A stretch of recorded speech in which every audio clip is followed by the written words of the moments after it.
Allô tout le monde, aujourd'hui première vidéo de ma série de préparation de voyage. Il y a vraiment plusieurs sujets que je veux parler. Donc aujourd'hui on va parler des principaux, puis après ça on fera le tour de chacun d'entre eux. Donc ma préparation de voyage, en premier lieu, ce que j'ai fait, mais ça fait des années que je veux faire ça, ça fait des années que je ramasse des informations, beaucoup sur Facebook, là, j'avoue, je vais souvent sur plein de groupes, je suis abonnée à plein de choses. Puis aussitôt que je voyais quelque chose qui m'intéressait, dans à peu près les pays que je savais qui m'intéressaient, je prenais des screenshots puis je mettais ça dans un dossier. Mais à un moment donné, le dossier s'est ramassé comme pas mal gros. Puis ouais, ça m'a pris comme 2 semaines à tout regarder, lire, classer l'information que j'avais pris dans mes screenshots. C'était l'enfer. Mais j'ai un outil pour ça qui s'appelle Planning Motion. Je vais faire une vidéo vraiment que sur Planning Motion un peu plus tard. Hey, j'ai changé mon bureau. J'ai décidé d'être dehors aujourd'hui. C'est cool. Sujet numéro 1. La question qui me revient le plus souvent, c'est pourquoi vous partez un an? Pourquoi un an en particulier? Je pense que c'est un an, ça passe rapidement, mais en même temps, c'est pas beaucoup dans une vie. Je pense que c'est le minimum de temps qu'il faut pour vraiment faire des expériences, pas simplement juste dans un pays, mais si je veux vraiment pouvoir voir plusieurs choses, je pense que c'est le minimum que je devrais expériencer, partir en fait. Aussi, pourquoi un an? C'est vraiment plus administratif ce côté-là. Dans le fond, la RAMQ demande qu'on soit à l'intérieur du Québec 6 mois et 1 jour pour pouvoir bénéficier de la RAMQ à l'année. Ce qui veut dire qu'à l'inverse, on peut être parti 6 mois moins 1 jour. Mais il y a une règle, elle n'est pas cachée là, mais il n'y a pas grand monde qui la connaisse, c'est l'année septentrionale. On a le droit de demander une année aux 7 ans pour pouvoir être exempté, mais garder sa RAMQ. Donc une fois aux 7 ans, tu peux partir 1 an quand c'est accepté par le gouvernement, puis revenir et toujours garder ta RAMQ. Donc c'est un peu pour ça, mais si on essaye d'avoir le plus longtemps parti possible, il faut être parti 6 mois moins 1 jour. Ensuite, l'année complète. Puis, on peut être parti encore 6 mois moins 1 jour. Fait qu'au final, la durée du voyage total maximum pourrait partir, par exemple, ça serait 2 ans moins 2 jours. Ce qui est quand même énorme. C'est pas nécessairement mon but, mais c'est quelque chose qu'il faut que tu saches pour pouvoir jouer un peu avec tes chiffres. Donc, nous, cette année, vu qu'on part le 12 juillet, on va partir moins de 182 jours. Donc, on n'a pas besoin, pour cette année, en 2024, de demander l'autorisation d'être à l'extérieur du Québec plus de 183 jours. Ce qui est quand même important de garder sa RAMQ parce que la RAMQ est associée avec 12 autres pays. Ils ont une entente médicale ou je sais plus trop quoi. En tout cas, les 12 pays, je peux les mettre juste là. C'est des pays que c'est vraiment plus facile là-bas de s'intégrer avec le système de santé s'il arrive quelque chose sans nécessairement prendre d'assurance en surplus. Puis si, par exemple, il arrive quelque chose durant l'année prochaine, en 2025, puis on reste moins, puis on revient avant le temps. On revient pendant l'année, avant 6 mois et 1 jour. Ce qui veut dire qu'on revient ici, on appelle le gouvernement, on lui dit finalement on est déjà revenu, puis eux vont annuler notre année septentrionale qu'on a demandée. Fait que dans le fond, on va pouvoir encore partir peut-être 1 an ailleurs plus tard, sans avoir à attendre encore 7 ans.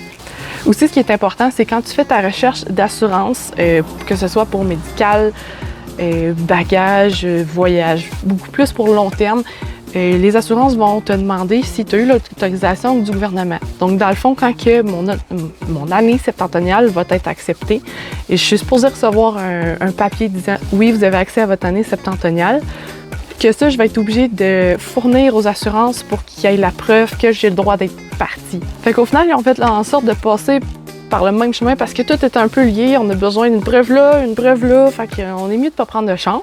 Le deuxième sujet qui revient vraiment souvent, c'est le fait, vous faites quoi avec votre vie? Ce qu'on fait avec notre vie, c'est dans le fond, partir 1 an aussi, c'est le fait d'avoir plus de facilité à louer notre maison parce qu'un bail, c'est 1 an.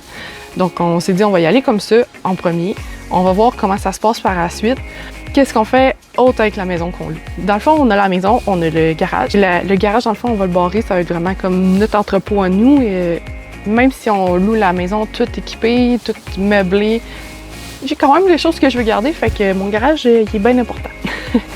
Aussi, souvent, les gens me disent « Ton chien, c'est ta vie, tu fais quoi avec ton chien? » Je suis là, ben Marputune, elle va se faire garder par sa grand-maman. Je suis sûre que ça va faire plaisir aux deux. Sujet 3. La question qui me revient le plus souvent, c'est vous allez où? Quel pays vous faites en premier? Vous allez Quand je dis qu'on va faire le tour du monde, ben en fait, je veux aller le plus de pays possible, mais aussi je veux profiter de où je vais être. Le premier pays où ce qu'on va aller, ça va être Hawaï. Pourquoi Hawaï? Dans le fond, moi, j'ai déjà été avant de rencontrer Patrick. Puis c'est vraiment à cet endroit-là dont mon anglais a débloqué. Parce que dans la vie, je suis pas gênée. Mais c'est pas ici que tu vas croiser quelqu'un qui va te donner l'occasion de converser en anglais pour te pratiquer. Fait que dans le fond, la gêne, on dirait qu'elle embarque. Elle revient tout le temps. Je sais pas pourquoi elle fait ça, là. Mais ouais, je me considère quand même bilingue, mais moi, c'est vraiment là-bas que j'ai débloqué. Dans le fond, il y a un matin, à l'hostel, je m'étais levée plus tôt. Puis il y avait des Américains qui m'ont proposé d'aller faire du surf avec eux autres. J'ai dit, ben, why not? Fait qu'on est allé là-bas, puis c'est vraiment à ce moment-là où j'ai débloqué. Parce que j'avais pas le choix de me débrouiller tout seul. Puis au final, c'était quand même des conversations simples. Get up, go! J'avais pas le choix de me débrouiller tout seul. Fait que je sais pas, ça a fonctionné. Fait que j'aimerais ça quand même donner la même occasion à mon chum qui débloque comme ça. Vu que c'est quelqu'un qui est extrêmement gêné normalement dans la vie, que ce soit en français ou en anglais, là, il est gêné de base quand on le rencontre. Fait que si je lui donne l'opportunité de se débrouiller tout seul avec des amis qu'on a rencontrés dans un hostel, ben ça serait parfait. Comme ça, j'aurais moins de difficultés, il dépendrait moins de moi niveau langage. Ce serait wonderful. À Hawaï aussi, on va faire dans le fond les 4 îles. Moi, quand j'avais été là-bas, j'avais seulement fait une île. Fait que ça va être quand même du nouveau pour moi. Ça a l'air que les îles sont vraiment différentes de l'une à l'autre. Fait que j'ai vraiment hâte de pouvoir comme comparer ça. Aussi, dans le fond, ça va avec la deuxième destination. On s'en va en Polynésie française tout de suite après. La différence entre Hawaï et la Polynésie française, c'est que ce qu'Hawaï aura jamais, c'est que la Polynésie française, ce sont des atolls. La plupart des îles là-bas sont des atolls. C'est quoi un atoll? Un atoll, dans le fond, c'est que l'île s'enfonce, puis alentour de l'île, il y a un récif de corail, ce qui fait en sorte que l'eau devient super claire. C'est ça un peu la différence entre les deux. Et aussi, important, là-bas, ça parle français. Ça fait partie de la France. Donc, je suis vraiment curieuse d'aller visiter là-bas. Il y a une autre raison derrière de tout ça que je veux faire les îles du Pacifique parce que la montée des eaux, c'est quelque chose qui est quand même réel. Puis éventuellement, il va y avoir des îles qui n'existeront plus ou qu'on ne pourra plus jamais aller. J'aimerais visiter les îles qu'on ne pourra peut-être plus jamais visiter dans 20 ans. Au moins, je vais pouvoir dire que je vais l'avoir faite, que je vais vraiment l'avoir vue.